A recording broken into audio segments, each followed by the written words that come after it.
हुमा, तुम्हारी हालत कितनी गंदी है, तुम्हें देखकर लगता ही नहीं है तुम रोजेदार होगी। अपी, रोजे में इतनी एनर्जी डाउन हो जाती है कि हाइजीन का ख्याल ही नहीं रहता। अगर मैं किसी इंटरव्यू में ऐसे जाऊं तो शायद मुझे अंदर भी ना आने दें। तो फिर मैं अल्लाह के सामने इतनी बेहाल और गंदी हालत में कैसे खड़ी हो जाती हूँ।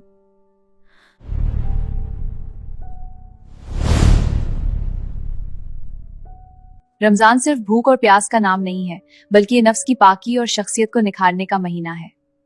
अक्सर हम इबादत में इतने मशगूल हो जाते हैं कि अपनी ज़ाहिरी हालत और जिस्मानी सफाई को ये सोचकर नजरअंदाज कर देते हैं कि रोजा है तो सुस्ती तो होगी ही। लेकिन क्या आपने कभी सोचा है कि हमारी ये सुस्ती और गंदी मैली हालत हमारी इबादत के कितना मुतासिर करती है। ये कहानी है हुमा की, जो बिल्कुल हमारी और आपकी तरह एक आम लड़की थी। उसके लिए रमजान की शुरुआत एक बोझ और बेनूरी से भरी हुई थी, लेकिन फिर एक नसीहत ने उसकी पूरी दुनिया बदल दी। आइए देखते हैं कि हुमा ने कैसे गंदा और थका हुआ दिखने के बजाय सुन्नत नबी की रोशनी में नूरानी और पाक साफ बनने का सफर तय किया। रमजान का 10वां रोजा था। दोपहर के 2 बजे थे और हुमा अपने बिस्तर पर ढेर पड़ी थी।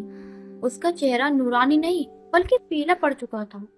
आंखों के नीचे हल्की सूजन, बाल बिखरे हुए और जिस्म में ऐसी सुस्ती की उठकर वुजू करना भी एक पहाड़ जैसा काम लग रहा था।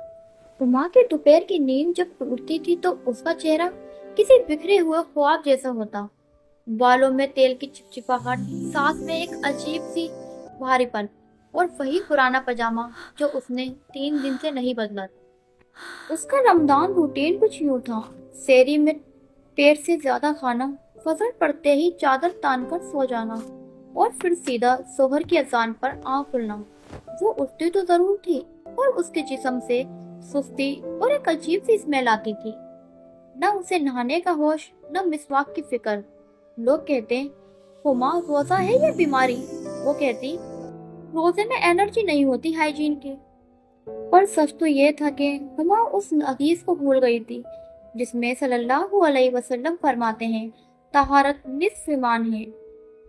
जब उसकी छोटी बहन ने कमरे में आकर कहा, अपी उठी, असर का वक्त हो गया, चली जाओ यहाँ से, रोजे में इंसान ऐसे ही रहता है।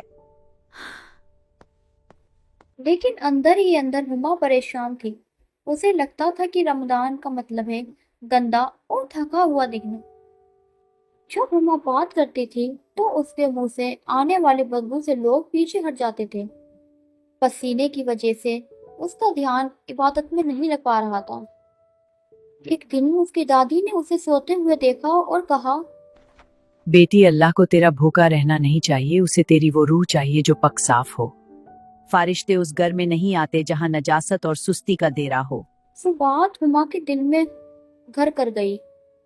उसने सोचा, अगर वो किसी बड़े इंटरव्यू में ऐसे नहीं जा सकती तो रब के हुजूर इतनी गंदी कैसे रह सकती है। उसी शाम इफ्तारी के बाद जब हुमा ने थकान मिटाने के लिए अपना फोन उठाया तो उसकी नजर एक वीडियो पर पड़ी। वीडियो में बताया गया कि रोजे का मकसद जिस्म को सजा देना नहीं बल्कि उसे पाक करना है। उसने फैसला किया कि कल से वो परेशान हुमा नहीं बल्कि नूरानी हुमा बनेगी और वो वीडियो में बताए गए हुए रूटीन को फॉलो करेगी। हुमा ने सेहरी के बाद मिसवाक करना शुरू किया। मिसवाक में ऐसे नेचुरल एंटीसेप्टिक होते हैं जो केमिकल वाले टूथपेस्ट में नहीं होते। उसने सल्लल्लाहु अलैहि वसल्लम की वो हदीस याद की। रसूलुल्लाह सल्लल्लाहु अलैहि वसल्लम ने फरमाया, अगर मुझे अपनी उम्मत पर दुश्वारी का खौफ ना होता तो मैं उन्हें हर नमाज के वक्त मिसवाक करने का हुक्म देता। अब वो अपनी जुबान साफ करना नहीं भूलती थी क्योंकि 80% जर्म्स वही होते हैं। उसने सेहरी में एक कटोरी दही खाया क्योंकि दही मुंह के बैड बैक्टीरिया को खत्म करता है और मुंह से आने वाली बदबू को रोकता है। हुमा को लगता था कि नहाने से रोजा कमजोर होता है, लेकिन वीडियो में बताया गया कि ठंडक पहुंचाना इबादत में मदद करता है। गर्मी के रोजे में पसीना आना लाजमी है, लेकिन हुमा ने इसका तोड़ निकाला। वो सेहरी करने के बाद गुस्ल करने लगी ताकि पसीने की चिपचिपाहट से उसे इरिटेशन ना हो और इबादत अच्छे से कर सके। रोजे में स्किन ड्राई हो जाती है, हुमा गीली स्किन पर ही लाइट मॉइस्चराइजर लगाती थी ताकि पानी स्किन के अंदर ही लॉक हो जाए।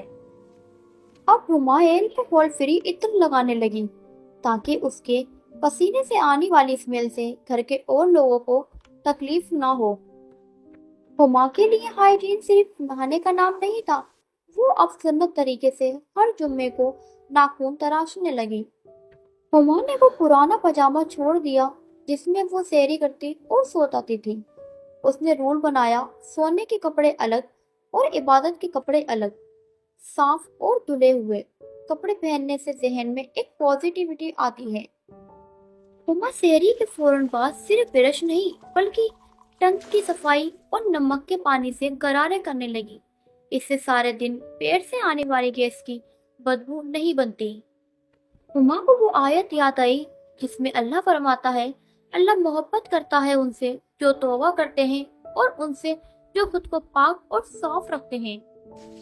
हर वुज़ू के बाद हुमा ने अपने चेहरे को रगड़ने की बजाय हल्का थपथपाया और रोज वाटर से स्प्रे किया। इससे उसकी स्किन पर नेचुरल ग्लो आने लगा। हुमा को हमेशा हजरत अबू हुरैरा रजी अल्लाह ताला अन्हु का वो वाक़या याद रहता था जब वो वुज़ू करते वक्त अपने हाथों को कोहनियों से ऊपर तक धोते थे। जब किसी ने पूछा तो उन्होंने फरमाया, मैं चाहता हूँ कि कयामत के दिन मेरे वुज़ू के निशानात ज्यादा से ज्यादा चमके। हुमा इसी नियत से हर बार वुज़ू करती। उसके लिए वुज़ू करना सिर्फ स्किन केयर नहीं बल्कि उन गुनाहों को धोने का जरिया था जो उससे आंखों और हाथों से हुए थे। रोजे में सर दुखने की एक वजह गंदा और उलझे हुए बाल भी होते हैं। हुमा ने रोजाना बालों को ब्रश करना और उन्हें धोने का शेड्यूल बनाया ताकि स्कैल्प फ्रेश रहे। हुमा ने सीखना शुरू किया कि सोते वक्त बिस्तर झाड़ना सुन्नत है। उसने अपनी चादर और पिलो कवर हर 2 दिन बाद बदलना शुरू किए ताकि पसीने की स्मेल उसके पिलो कवर या बिस्तर में नहीं आए। इफ्तार के बाद हुमा ने प्लेन पानी की बजाय कोकम्बर एंड मिंट वाला पानी पीना शुरू किया। इससे उसके स्टोमक के टॉक्सिन निकल गए और अगले दिन उसकी बॉडी में स्मेल कम और एनर्जी ज्यादा होने लगी। रमजान के आखिरी अशरे तक पहुँचते पहुँचते हुमा बिल्कुल बदल चुकी थी। अब वो दोपहर तक ढेर नहीं होती थी बल्कि उसके चेहरे पर एक ऐसी ताजगी होती थी जो महंगे से महंगे स्किन केयर प्रोडक्ट से भी नहीं आ सकती थी। जो नमाज के लिए मुसल्ले पर खड़ी होती तो उसे अपने जिस्म की पाकीज़गी और कपड़ों की खुशबू से एक अलग ही सुकून मिलता। हुमा की छोटी बहन ने एक दिन हैरत से पूछा, अपी आप अब थकती नहीं है और इतनी फ्रेश भी रहती है। नहीं बेटा, अब तो आदत हो गई है, तुम भी हेल्प करोगी? बेटा, जब जिस्म साफ हो तो रूह हल्की हो जाती है और जब रूह हल्की हो तो अल्लाह की इबादत बोझ नहीं सुकून लगती है। डियर व्यूवर्स, रमजान हमें बेचारा बनाने के लिए नहीं बल्कि बेहतरीन बनाने के लिए दिए गए हैं।